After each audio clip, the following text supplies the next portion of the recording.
జెండా దించకుండా మడమ తిప్పకుండా తెలుగుదేశం పార్టీకి కాపలాగాసిన ప్రతి కార్యకర్తకి పేరు పేరున నా హృదయపూర్వక నమస్కారాలు. ఉత్తరాంధ్ర అమ్మ లాంటిది. అమ్మ ప్రేమకి కండిషన్లు ఉండవు. ఉత్తరాంధ్ర ప్రజల ప్రేమకు కూడా కండిషన్లు ఉండవు.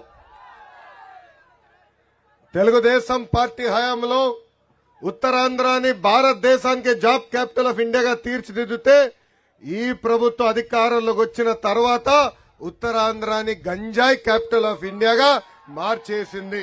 బుర్ర బుద్ధి ఉందా అసలు నీకు? గంజాయి ఎవరు అమ్ముతారో నీకు తెలీదా? మీ పార్టీలో ఉన్నాడు కదా అయ్యన్ పాత్రుడు, ఆయన కొడుకు. గంజాయి వ్యాపారం ఎవరు చేస్తాడో నీకు తెలుసా తెలీదా? ముందు సమాధానం చెప్పు. నోరుందని మైక్ కనిపిస్తే ఇష్టానుసారం పనికిమాలిన మాటలు. ఇవేమో నేను చెప్పిన, ఇది నా కవిత్వం కాదు, ఇది మీ పార్టీ వాళ్ళు చెప్పిన మాటలు ఇవి.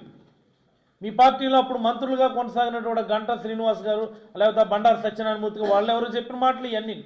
అయ్యన్ పాత్రుడు గంజాయి అమ్ముతాడు, గంజాయి తాగుతాడు, గంజాయి వ్యాపారం చేస్తాడు, గంజాయి పండిస్తాడు, ఆయనకి అదే పని అని చెప్పిన మాటలు. నీకు అసలు తెలుసా విషయం? ఆపరేషన్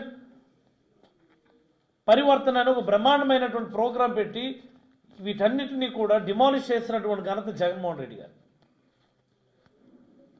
ఎవడు రాసిస్తాడు ఈయనక స్క్రిప్ట్?